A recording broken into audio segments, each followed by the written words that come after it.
Je me suis fait voler mon iPhone 17 Pro, du coup je fais une story time.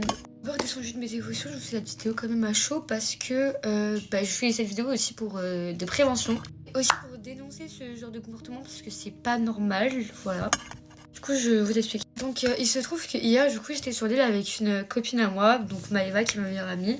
Et en gros, on se fait prévenir qu'il y a une soirée, on se fait inviter à une soirée tout simplement, donc on décide d'y aller, voilà. Bref, on décide d'y aller, donc on arrive à la soirée, tout se passe bien, on n'est pas du tout beaucoup. C'est une soirée de jeunes, genre vraiment, je pense qu'on doit être vraiment genre 10 à tout casser, voilà, c'était bien et tout, on rigole, etc. Et en gros, genre, ça commence à dégénérer, c'est-à-dire que toutes les 10 minutes, il y avait des gens et des gens et des gens qui arrivaient. Donc il y avait énormément de gens.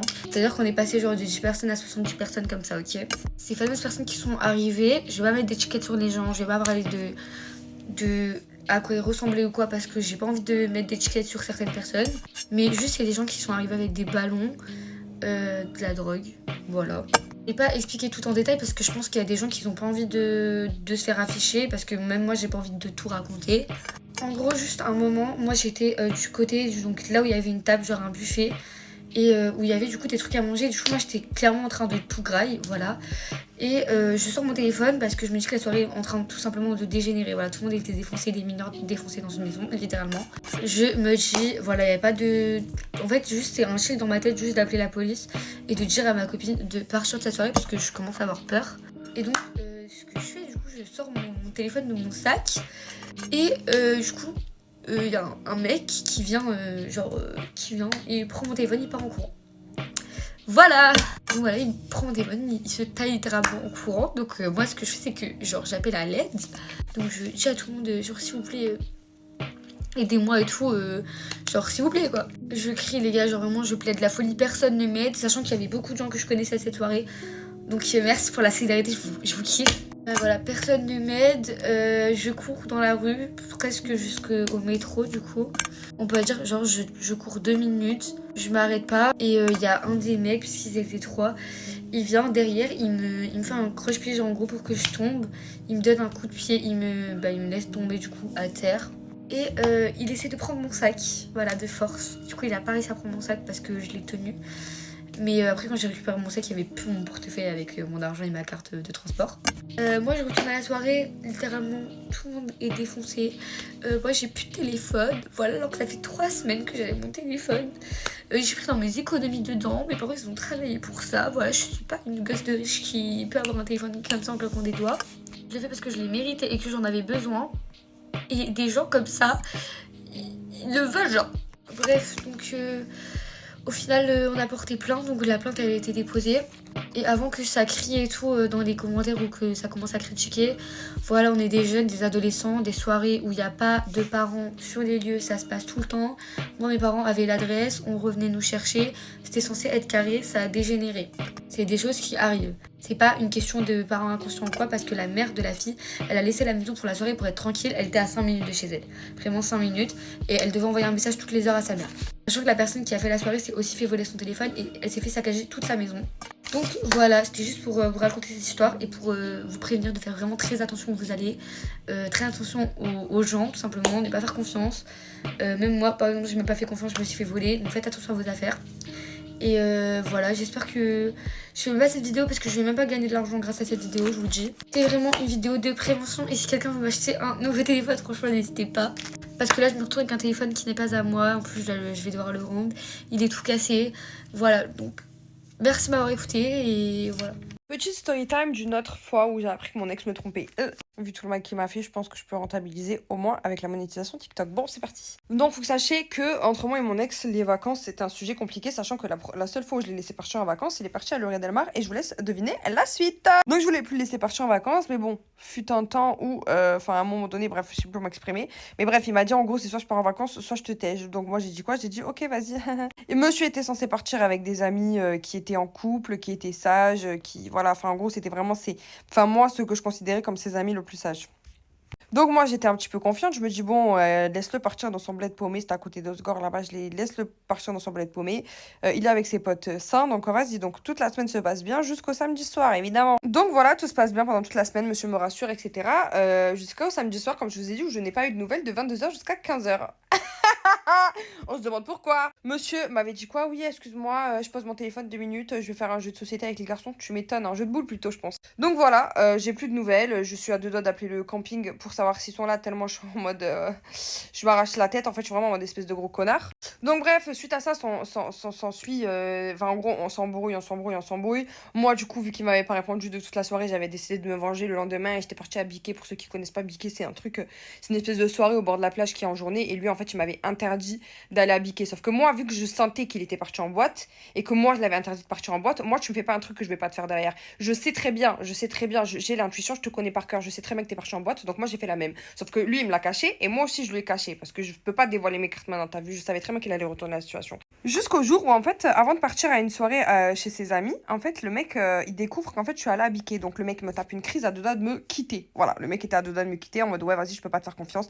Machin, je sais pas quoi, vas-y, va là-bas, dors sur le balcon, je sais pas quoi. J'étais en mode, ouais, attends ma gueule. Attends que je découvre ce que t'as fait et après on en reparle. Carrément, on devait partir en vacances ensemble une semaine après et il était là en mode, je sais pas si je veux que tu partes avec moi en vacances, je sais pas si je veux et tout. Enfin, bref, ta gueule. Donc, bref, on va à la fameuse soirée entre chez ses potes et tout. Et en fait, là, au fil d'une discussion, vous savez, moi les soirées entre potes, j'écoute. Vous voyez, j'ai les oreilles, elles sont un peu partout. Et au fil d'une discussion, comme ça, j'entends le fait que, samedi, il y avait une histoire de bar. Oh Voilà, tu pas que je dégoupille, voilà. Donc là, je vais dans le jardin, je me calme un peu parce que je me dis, c'est soit je les prends tous et je les frappe tous entre eux, ou soit il faut que je me fume une clope. Tu m'étonnes, j'ai fumé le paquet. L'autre qui arrive et qui commence à m'embrouiller en mode, ouais, je sais pas quoi, pourquoi tu fais la gueule et tout, je sais pas quoi, nanana, toi t'es parti à biquer, ouais, je suis partie dans un bar et tout. Mais en fait, mon gars, je crois que je sais pas que c'est que le commencement de ton mensonge. Je sais qu'il y a plusieurs parties, j'ai que le début, le bar. Mais attends, t'inquiète pas, ça arrive. Donc bon, moi je suis du genre à... En fait, moi les informations elles viennent à moi toute seule. Donc en fait, vous savez, j'avais déjà le fait qu'il était parti au bar. Donc bref, la semaine de vacances arrive, donc je suis en vacances avec lui. Et là, bref, on se réconcilie un petit peu, etc. Bon, cela dit, le voyage était exécrable. On a fait que s'embrouiller tout le voyage.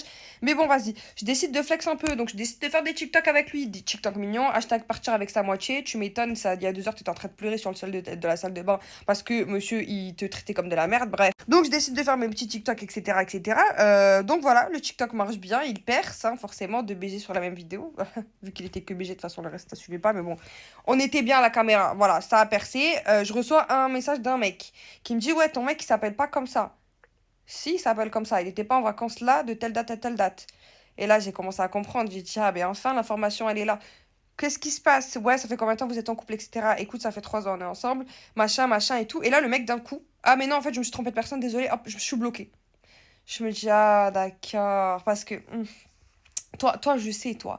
Toi, je sais, t'assumes plus parce que tu as vu que c'était une relation sérieuse et que t'as pas envie de foutre le mec dans la merde. T'es là, tu fermes ta gueule. Je suis en mode, ok, mais au moins, je sais maintenant, il y a quelque chose. Et là, 2 minutes après, je reçois le message d'une meuf qui me dit, bon, ben, mon pote, il est venu te parler, il a commencé à te dire quelque chose. Enfin, il a commencé à te dire la chose, donc moi je vais finir en fait. Je peux pas te laisser comme ça, t'es en couple avec lui et tout. Enfin bref, je savais pas. Donc la meuf, elle commence à me dire quoi? En fait, le mec, il a laissé son téléphone parce que oui, moi j'avais sa localisation sur le téléphone, mais le téléphone il est resté dans le bungalow. Mais tu m'étonnes, il l'a juste laissé. Bref, sa technique, ça a été quoi? Ça a été de laisser le téléphone dans le bungalow, de partir en boîte de night sans téléphone. Et quand la meuf, elle lui a demandé son Insta, ah ben non, en fait, je peux pas prendre mon téléphone parce que en gros, je suis footballeur professionnel et mon coach il est archi sur mon dos, donc je peux pas te donner mes contacts, en tout cas pas sur Insta, parce que du coup après il va avoir les abonnements, il veut pas que je suive de meufs. Tu m'étonnes, c'est moi ton coach en fait, c'est moi, je veux pas qu'il y ait des meufs sur ton téléphone, espèce de zebi, va. Donc bref, ils se sont ajoutés sur Snap, enfin bref, je sais plus quoi, fouille, ils se sont ajoutés sur Snap. Ah oui. Donc bref, ils se sont ajoutés sur Snap. Donc bref, la meuf me raconte tout. Donc moi, je suis en mode, je tombe des nues, tu vois. Je suis en mode, enfin non, en vrai, je le savais. Donc du coup, moi, qu'est-ce que je fais? Je décide d'appeler mon mec. Bref, à ce moment-là, mon mec, je décide de l'appeler et je dis, ouais, viens, bah chez moi et tout, je me sens pas bien, j'ai mal au ventre, STP et tout. Franchement, là, vraiment, je vais mourir. Bref, je suis à la limite de simuler un cancer, vous voyez. Et donc, il arrive en bas de chez moi et tout, je fais la meuf un peu et tout. Et là, genre en mode un petit peu dramatique, faut mettre une petite musique triste derrière. Petite musique triste et je suis en mode, je lui fais un câlin et en mode, je savais pertinemment que, enfin, en tout cas dans ma tête, vu que je suis une grosse bouffonne et que non, je vais le pardonner après, spoiler, j'étais en mode, c'est le dernier câlin que je lui fais parce qu'après, je pourrais plus cautionner tout ça. Donc, je lui fais un câlin, je commence à pleurer, il me dit, qu'est-ce qu'il y a? Et là, je commence à lui dire, mais mec, je sais en fait. Et là, il commence à nier. Il me dit, mais c'est qui cette fois? Je l'ai jamais vu, machin et tout, je l'ai jamais ajouté sur Snap. Sauf que, on se sait, les filles, on sait quand est-ce qu'on peut vérifier. Enfin, vous savez où c'est qu'il faut. Attendez, j'arrive, je reçois des messages en même temps. Bref, vous savez où aller pour voir qui c'est qu'il a supprimé récemment. Donc, je vais dans cette fameuse fonctionnalité Snap et je vois quoi? La meuf!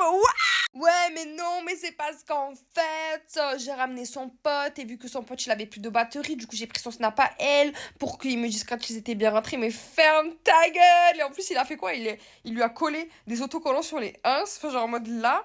Et après, il a fait quoi? Il l'a embrassé. Enfin, mais mec, en fait, respecte-toi un minimum. Genre, déjà, même moi, je chope pas en boîte de nuit, s'il te plaît! S'il te plaît, j'ai une image à tenir, merde! Donc bon, après voilà, je l'étais, ça a duré 2 minutes. Je pense que le lendemain, j'ai dû l'appeler en lui disant, bon, tu me manques, ça me fait mal au cœur. Et après, ça a été lui qui a posé ses conditions. Enfin bref, vous connaissez déjà votre go. Sur ce, bisou. Bon les filles, story time du jour où j'ai fait le mur pour aller voir mon ex et que ma mère elle m'a cramé. Alors ce jour-là, je m'en rappellerai toute ma vie parce que je pensais pas que j'allais me faire remonter. En fait, un jour, mon ex, il m'appelle. Il me dit, ouais, je me suis grave embrouillée avec mon père et tout. Est-ce que tu sais où je peux dormir? C'était un endroit où je peux dormir parce que mon père, il m'a mis à la rue. En fait, à ce moment-là, ma tante, elle avait son appartement de libre parce qu'elle était partie. Donc, je lui dis, écoute, viens chez ma tante. Son appart, il est libre. Mais tu restes une nuit. Après, demain, tu rentres chez toi ou je sais pas, tu trouves une solution, quoi. Donc, il vient et tout, il prend le bus, on était jeunes, il prend le bus, il vient. J'attends que ma mère, elle s'endorme sur le canapé et je sors de chez moi pour le rejoindre. Il faut savoir qu'il y avait quand même, 25 minutes de marche pour aller jusqu'à l'appartement de chez ma tante. Donc je marche et tout, je vais jusqu'à là-bas. On se cale, on regarde un film, on est posé, tranquille. 1h30 passe. Je vois mon téléphone qui sonne, ma mère qui m'appelle. Je dis non, je peux pas te croire. Je peux pas te croire. De là, je me suis dit, je suis dans la merde. Ni une ni deux, je pars de chez ma tante.